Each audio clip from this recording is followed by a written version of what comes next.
अस्सलाम वालेकुम वरहमतुल्लाहि वबरकातुह। देखिए, बहुत लोग यह सोचते हैं कि किन्नर यानी हिजड़ा अगर पैसा मांगे और अगर हम उन्हें पैसा ना दे तो वो लोग बद्दुआ देते हैं। इस बात को लेके आज हम बात करने वाले हैं। आप हमेशा याद रखिए, मजलूम की बद्दुआ से बचना चाहिए। किसी भी इंसान को जो मजलूम है, ज़रूरतमंद है, हाजतमंद है, तो आप उसे दे सकते हैं।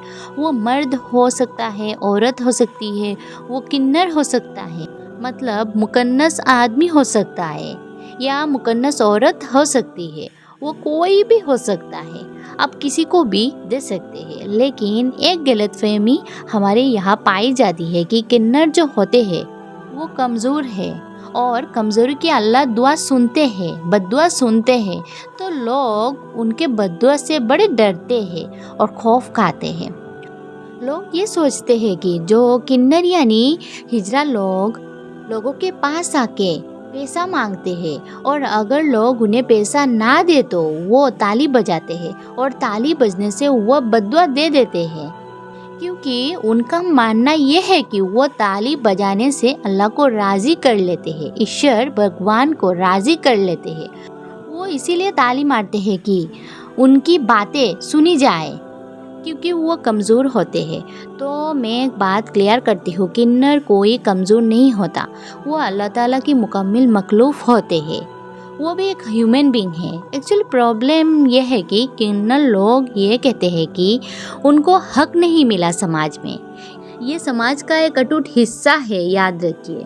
किसी भी समाज का इंसान होते हैं, मेल होते हैं, फीमेल होते हैं, फीमेल के टाइप्स का किन्नर होते हैं, तो उन लोगों को भी चाहिए समाज में इज्जत।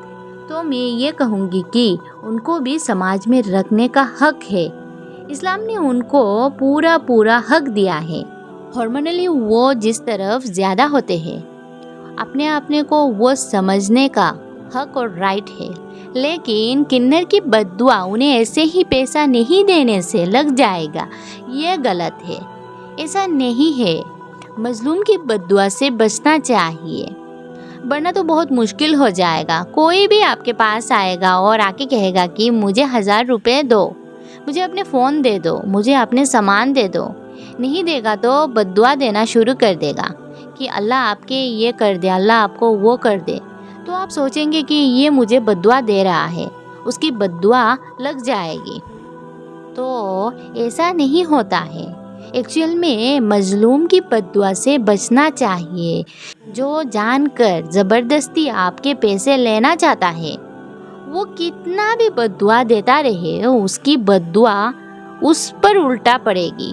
तो ये जो किन्नर लोग होते हैं वो मेहनत कर सकते हैं, जायज़ रास्ते से कमा सकते हैं, लेकिन ये ज़बरदस्ती लोगों से पैसा लेते हैं तो उनकी कमाई दुरुस्त नहीं है।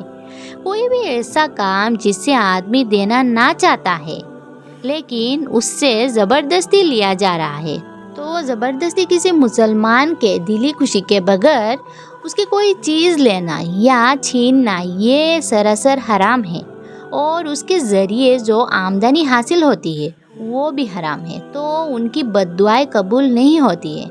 तो देखिए, मैं यही कहना चाहती हूँ कि किन्नरों की बद्दुआ की स्पेशलिटी कहीं भी नहीं होती है। बद्दुआ की स्पेशलिटी हर वो इंसान की है जो मजलूम है, उसके अल्लाह सुन लेते हैं। तो कुछ लोग ये बोलते हैं कि जो ट्रांसजेंडर है, किन्नर जो है, वो मजलूम होते हैं, तो ये मजलूम नहीं है। मैं इसीलिए कह रही हूँ कि अपने आप को खुद कम मत करो। एक इंसान में कुछ कमज़ोरी है। कई लोग आप देखते हैं कि लंगड़े हैं, लूरे हैं, तो अल्लाह ने उनको ऐसा पैदा किया है, उनका टेस्ट भी ऐसा होगा, उनके हालात भी ऐसा होगा, उनका सवाल जवाब भी ऐसा ही होगा, और उसका अतवार से जन्नत की नियामत भी ऐसा होगा। जो दुनिया में जो कमी थी, लंगड़ा था तो उस हिसाब से जन्नत में नियामत पाएगा, वो लूरा था तो उसके हिसाब से वो जन्नत में नियामत पाएगा। ऐसा ही होता है। इसी तरह कोई कमज़ोरी थी बॉडी पार्ट्स की तो उसे आज़ार मिलेगा لیکن وہ خود اپنے آپ کو یہ نہ کرے۔ لیکن اگر کسی انسان کے اوپر ظلم کیا جائے تو اس کے بد دعا اللہ سنے گا، وہ کنر ہو یا کوئی عام انسان ہو۔ تو اسلام یہ کہتا ہے کہ ہر مظلوم کی دعا اللہ سنتے ہیں، جلدی سنتے ہیں، سیدھے سنتے ہیں، چاہے مسلم ہو یا غیر مسلم ہو، چاہے مرد ہو یا عورت ہو یا کنر ہو، ٹرانسجنڈر ہو، اس میں کوئی مسئلہ نہیں ہے۔ ہاں، اگر کوئی کنر کو تکلیف دیا تو اس کا بھی اللہ سنے گا۔ کسی بھی عام انسان کو کنر تکلیف دیا تو اللہ وہ عام انسان کا بھی سنے گا، اس میں کوئی شک ہی نہیں ہے۔ تو آئی ہوپ آپ لوگوں کو یہ ویڈیو سے بہت کچھ کلیئرٹی ملی ہوگی۔ اگر آپ لوگوں کو میری یہ ویڈیو ہیلپ فل لگی تو اس ویڈیو کو زیادہ سے زیادہ شیئر کیجیے اور میرے چینل کو سبسکرائب کیجیے۔ ملتے ہیں آپ لوگوں سے نیکسٹ ویڈیو میں، تب تک کے لیے الوداع لیتے ہیں آپ سب سے۔